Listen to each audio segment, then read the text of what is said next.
தன்னுடைய நிறைவு கருத்தை முன்வைக்க திருமிகு தாரிகா சல்மான் அவர்களை பேச அன்போடு அழைக்கிறேன். சொல்லுவாங்க, உண்மையை சொல்றவங்க தெய்வத்துக்கு சமம்னு சொல்லுவாங்க.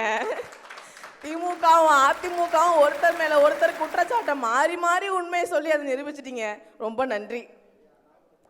ஒண்ணுமில்ல, நான் இதை செஞ்சோம், திமுக இதை செஞ்சுச்சு, அதிமுக இதை செஞ்சுச்சுன்னு திமுக சொன்னதை விட அதிமுக தான் ஒருபடி அதிகமாக சொன்னாங்க. எங்கள் அக்கா காளியம்மாள் ரொம்ப சிறப்பு. ஒன்றும் இல்லை, 23ஆம் தேதி தேர்தல் வருது இல்லையா, அதுக்கு முன்னாடி ஒரு 3 நாளைக்கு முன்னாடி 20ஆம் தேதியிலேருந்து கரண்ட் கட்டாக போயிடும். ஒவ்வொரு தேர்வுலையும் கரண்ட் கட்டு. அத்தை ராத்திரில் திமுகவும் சரி அதிமுகவும் சரி கொடுக்க வேண்டியதை கொடுத்தால் மக்கள் தர வேண்டியதை தானாக தருவார்கள் என்கின்ற மனநிலையில் பணப்பட்டுவாடா செய்வார்கள். நான்லாம் 14 ட்ரோன் வாடகைக்கு எடுத்து வச்சிருக்கேன், பறக்க விட போகிறேன். பறக்கும் படை எங்கள் ஊரில் நத்தை மாதிரி ஊரும் படையாக இருக்குது, அதனால நான் ட்ரோன் வாடகைக்கு எடுத்து வச்சிருக்கேன். இப்போ அதுதான் செய்தி, தெரிஞ்சுக்கங்க. இப்போ பணம் இருக்குமே, அப்புறம் ட்ரோன் விட்டு எப்படி கண்டுபிடிக்கும்? ட்ரோனில் வந்து பிளாக் அண்ட் ஒயிட் தெரியும்ல, பிளாக் அண்ட் ஒயிட்டில் எடுக்கும் ட்ரோனு. அதனால தான் வாடகைக்கு, அதெல்லாம் வாங்க காசு இல்லைன்னே வாடகைக்கு வாங்கி வச்சுருக்கிறேன், தெரிஞ்சுக்கங்க. அப்போ இலவசத்தை சொன்னால் எனக்கு வந்து கோவம் வரும்னு சொன்னாங்க போஸ் அண்ணன். அது திமுக அதிமுக 2 பேத்துக்குமே இலவசத்தை நாங்கள் வந்து விமர்சித்தா கோவம் தான் வரும். அண்ணன் சொன்னாங்க, பஸ்ஸுலாம் வெளிநாட்டில் வந்து இலவசமாக போய்கிட்டு இருக்கு, இங்கே வந்து இலவசமாக பஸ் விட்டா கோச்சுக்கிறாங்க அப்படின்னு. இலவசமாக வெளிநாட்டில் பஸ்ஸு போகுதுன்னு, ஆனால் இங்கே பல பேர் பர்ஸே வந்து சும்மா காலியாக தானே உட்காந்துருக்கு. நாங்கள் எங்கள் பர்ஸு காலியாக இருக்குங்கிறத பற்றி பேசுகிறோம். அப்போ சூர்யா அண்ணன் சொன்னாங்க, எடப்பாடி அவர்கள் பிஜேபி கூட்டணியிலேருந்து இல்லை முதல் கோணம் முற்றிலும் கோணம், அதுதான் அவருடைய முதல் பாயிண்ட். முதல் கோணம் முற்றிலும் கோணம் பற்றி பேசினார்ல. அப்போ நாங்கள் கேட்குறோம், எடப்பாடி அவர்கள் பிஜேபியோடு ஒட்டுமில்லை உறவும் இல்லைங்கிற ஒரு நிலைப்பாடில் இருந்துட்டு இப்போ பிஜேபியோட கூட்டணி வச்சிருக்கிறாரு, இது அண்ணன் எப்படி பார்க்குறீங்க? முதல் கோணம் முற்றிலும் கோணம்னு பார்க்குறீங்களா, இல்லை நல்ல ஆரம்பம் என்று பார்க்குறீங்களா? அதுக்கு பதில் சொல்லுங்க. திரும்ப தாரிகா, நீங்க கூட தான் முதல்ல விஜய் ஆகாவோகோன்னு சொன்னீங்க, இன்னைக்கு அந்த அடி அடிக்கிறீங்க. விஜய் ஆகாவோகோ என்று சொல்லல, நான் கூட்டணியை பத்தி பேசுறேன். விஜய் ஆகா ஓஹோ இல்ல, நாளைக்கு அஜித் அவர்கள் அரசியலுக்கு வந்தாலும் ஆகா ஓஹோ தான், வாங்க நல்லது செய்யுங்கன்னு. இங்க கொள்கை என்ன கோட்பாடு என்னன்னு கேட்கும் போது திமுக அதிமுகவை பிரிண்ட் எடுத்து கொடுத்ததுக்கு அப்புறம் திமுக அதிமுகவோட சேர்த்து இங்க இருந்து விலக்கி வைக்கப்பட வேண்டிய அரசியல், அது தாவேகாவோட அரசியல்ங்கிறது எங்களோட நிலைப்பாடு. அதில் நாங்க சரியா இருக்கிறோம். இதுவரைக்கும் பனையூர்ல இருந்து ஐயா பாக்கெட் சைஸ் புல்லுக்கட்டு அவர்கள் வெளியில வந்தாங்க அப்படின்னா இங்க பாமரர்களின் உயிர் தான் பறி போயிட்டு இருந்துச்சு. இப்பெல்லாம் காவலர்களுக்கே ஆபத்து வர ஆரம்பிச்சிருச்சு. இன்னைக்கு பாருங்க, திருச்சியில் வேட்புமனு தாக்கல் செய்ய போயிருக்கிறாங்க. ஒரு காவலர் வந்து ஆதரவு அர்ஜுனா அவர்களுடைய கார்ல அடிபட்டு கால் உடஞ்சிருச்சு, அவருக்கு ஃப்ராக்சர் ஆயிருச்சு. அப்ப சிந்திச்சு பாருங்க, பாதுகாப்பு இல்லாத ஒரு அரசியல், யாருக்குமே பாதுகாப்பு இல்லை, இவங்களால மற்றவங்களுக்கு பாதுகாப்பு இல்லை. அதை நீங்க சிந்திச்சுக்கணும். பாஜகவும் திமுகவும் ஒன்று, ஒரு நாணயத்தின் 2 பக்கங்களில் ஒன்று திமுகனா இன்னொன்று பாஜக, அதை யாராலும் மறுக்க முடியாது. அதுக்கு அவங்களுடைய கொள்கைகளே சாட்சி. என்னன்னு பாருங்க, இப்போ ஒவ்வொரு தொகுதியிலையும் வேட்பாளர்கள் அறிவிக்கிறீங்க, 234 தொகுதியிலையும். ஆனால் அமைச்சர்கள் போட்டியிடக்கூடிய, திமுகவை சேர்ந்த அமைச்சர்கள் போட்டியிடக்கூடிய தொகுதிகளில் இரட்டை இலை சின்னம் இல்லை, அதுக்கு பதிலாக பாஜக சின்னம் இருக்கு. அந்த தொகுதியை திமுகவுக்கு விட்டு கொடுக்குது. அதனால தான் சொல்றேன், ஒரு நாணயத்தின் 2 பக்கங்களில் ஒன்று பிஜேபினா ஒன்று திமுக. பெண்களின் பாதுகாப்பை பற்றி திமுக அதிமுக வாயே திறக்கலை, பாஜகவும் வாய் திறக்காது. நீங்கள் நல்லா சிந்திச்சு பாருங்க, இந்தியாவிலேயே பெண்களுக்கு எதிரான வன்கொடுமைகள், பாலியல் வன்கொடுமைகள் நடக்கக்கூடிய மாநிலங்களாக எதெல்லாம் இருக்குன்னு பார்த்தீங்கன்னா BJP ruling parties, BJP ruling state, அப்புறம் பிஜேபியோட அலைன்ஸ் ரூலிங் ஸ்டேட். ஆனால் அந்த இடத்தெல்லாம் வந்து திமுக ஓவர்டேக் பண்ணி போய்கிட்டு இருக்கு.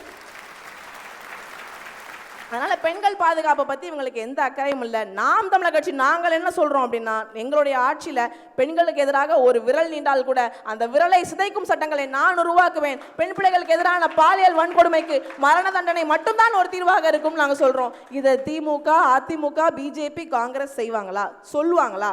அதுதான் நம்மளுடைய கேள்வி. அப்போ திமுக அதிமுக 2 பேருமே யார் ஆட்சிக்கு வந்தாலும் பசி பஞ்சம் ஊழல் லஞ்சம் கொலை கொள்ளை இதெல்லாம் நடக்கத்தான் போகுது. அதனால திமுக அதிமுகவை இங்கிருந்து அகற்றுவதற்காக நாம் தமிழர் கட்சி குரல் கொடுக்குது.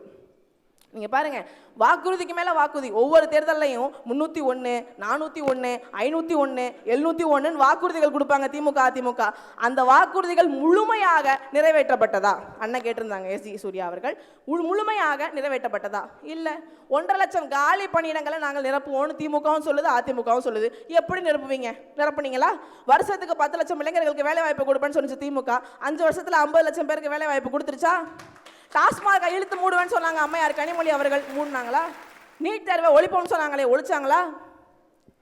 கேஸ் சிலிண்டருடைய விலையை குறைப்பேன்னு சொன்னாங்க, குறைச்சாங்களா? பெட்ரோல் டீசல் விலையெல்லாம் குறைப்பாங்க அம்மா, எப்படி குறைப்பாங்கன்னு தெரியல, குறைச்சாங்களா? இல்ல. இவங்க பாருங்க, மறுபடியும் பாக்கெட் சைஸ் புல்லுக்கட்டு அவர்கள் என்ன சொல்றாரு, நான் திருப்பி அதே கேஸ் சிலிண்டர் வருஷத்துக்கு 6 சிலிண்டர் நாங்க கொடுப்போம்னு சொல்றாங்க. இவர் எந்த நேரத்தில் சொன்னாரோ தெரியலங்க, ஒரு சிலிண்டர் 10,000 ரூபாய் கொடுத்தா கூட சிலிண்டர் இப்ப கிடைக்கிறது இல்ல. நல்ல ராசி. திமுக வீரனை விநியோகம் செய்யுது, அதிமுக அந்த வீரனை வச்சு ஜிலு ஜிலுன்னு குடிக்கிறதுக்கு ஃப்ரிட்ஜ் தரங்குது. சிந்திச்சு பாருங்க எப்படிப்பட்ட ஒற்றுமை. இப்போ போதை கலாச்சாரத்தை ஒழிப்பதற்கு திமுக அதிமுக என்ன செஞ்சுச்சு? அதிமுகவுடைய ஆட்சியில குட்கா, ஊர் ஃபுல்லா குட்கா வருது, எங்க பார்த்தாலும் குட்கா கிடைக்குது அப்படின்னு சொல்லி குட்கா பாக்கெட்டோட சட்டமன்றம் சென்றாரே எங்கள் ஐயா ஸ்டாலின். இன்னைக்கு ஐயா ஸ்டாலின் அவர்களுடைய ஆட்சியில கஞ்சா தெருக்கு கிடைக்குது, மெத்தப்பட்டமேன் தெரு கிடைக்குது. 2 கையிலையும் கஞ்சாவை மெத்தப்பட்டமேன் எடுத்துட்டு சட்டமன்றத்துக்குள்ள போய் சொல்லுவாரா? குரல் கொடுக்க மாட்டார். அப்போ பெண்களுக்கு 50 விழுக்காடு நாங்கள் உள்ளாட்சி தேர்தலில் கொடுத்துருக்கிறோம் அப்படின்னு சொன்னாங்க. 2 கட்சியும் மாற்றி நாங்கள் தான் கொடுத்தோம், நாங்கள் தான் செயல்படுத்தணும்னு சொன்னாங்க. உள்ளாட்சியிலேயே பெண்களை ஏன் நீங்கள் அடக்கி வச்சிருக்கீங்க? சட்டமன்றத்திலையும் பாராளுமன்றத்திலையும் 50 விழுக்காடு கொடுப்பதற்கு என்ன பிரச்சனை உங்களுக்கு? மனசு இல்லை. சமூக நீதி போற்றோன்னு சொல்லுவாங்க, பெண் விடுதலையை பேசணும்னு சொல்லுவாங்க, பெரியாரின் மண்ணுன்னு சொல்லுவாங்க. ஆனால் அதெல்லாம் செய்வதற்கான மனசு அவர்களிடம் இல்லை. அண்ணன் சொன்னாங்க, ஜீவன் அண்ணன், தாவேக்கால திமுக அதிமுகலேருந்து வெளியில வந்த அதிருப்தியாளர்கள் போய் சேர்ந்துருக்கிறாங்க. வேட்பாளர் லிஸ்ட்லாம் பாருங்க, டுமில் குப்பம் வவ்வாலு ஓட்டேரி நரின்னு இருக்குங்கிறாங்க. நான் என்ன சொல்றேன், திமுக அதிமுகலேருந்து விலகின அதிருப்தியாளர்களே ஓட்டேரி நரி டுமில் குப்பம் வவ்வாலுன்னா திமுகவில் இருக்கக்கூடிய திருப்தியாளர்களுடைய பேரெல்லாம் யோசிச்சு பாருங்களேன், அவங்க எப்படிப்பட்ட ஆட்களாக இருப்பாங்க? திமுக அதிமுக 2 கட்சியிலையும். ஐயா கருணாநிதி அவர்கள் சாதி பார்த்து யாரையும் நிப்பாட்டலைங்க தேர்தலில் அப்படின்னாங்க. ஐயா கருணாநிதி சாதி பார்த்து நிக்கல, சாதி பார்த்து நிப்பாட்டலை அப்படின்னா பொது தொகுதியில் எத்தனை ஆதி தமிழ்குடி வேட்பாளர்கள் நிப்பாட்டிருக்கிறாங்க? பொது தொகுதியில் திமுக அதிமுக எத்தனை ஆதி தமிழ்குடி வேட்பாளர்கள் நிப்பாட்டிருக்கீங்க? நாம் தமிழர் கட்சி இன்னும் ஆட்சி அதிகாரத்துக்கு வராத கட்சி பொது தொகுதிகளில் ஆதி தமிழ்குடி பெண் வேட்பாளர்களை தேர்தல் தோறும் நாங்கள் நிப்பாட்டுறோம். சமூக நீதி பேசக்கூடிய இந்த திமுக அதிமுக விடுதலை சிறுத்தை கட்சிகளுக்கு கொடுத்த சீட் எவ்வளவு? அண்ணன் திருமாவளவன் அவர்களுடைய கார்ல கூட ஒரு 7 சீட் இருக்குங்க, ஆனா அவருக்கு சீட்டு கொடுக்கறதுக்கு மறுக்கிறாங்க. புரட்சி பாரதத்துக்கு ஒரே ஒரு சீட்டு கொடுத்து விரட்டி விட்டுச்சு அதிமுக. என்ன சமூக நீதி நீங்க பேசுறீங்க? அப்ப சிந்திச்சு பாருங்க, மக்கள் யார் பக்கம் நிற்பார்களே, ஆனால் மக்கள் பக்கம் யார் நிற்கிறாங்களோ, மக்கள் மனங்களை வென்றவர் எவரோ அவர் பக்கம் தான் மக்கள் நிற்பாங்க. நாம் தமிழர் கட்சி பக்கம் தான் மக்கள் நிற்பார்கள். மக்களை ஈர்த்தோமோ இல்லையோ, மக்கள் மனதில் நம்பிக்கை நாங்கள் பெற்றுவிட்டோம். அதனால் இந்த தேர்தலில் நாம் தமிழர் கட்சி நிச்சயம் வெல்லும். நன்றி. தமிழ்தாய் வாழ்க. என்னுயிர் தலைவர், என்றும் என்னுயிர் தலைவர் மேதகுவே பிரபாகரன் அவர்கள் வாழ்க. இது மாறாது. நன்றி. நன்றி திருமிகு தாரிகா.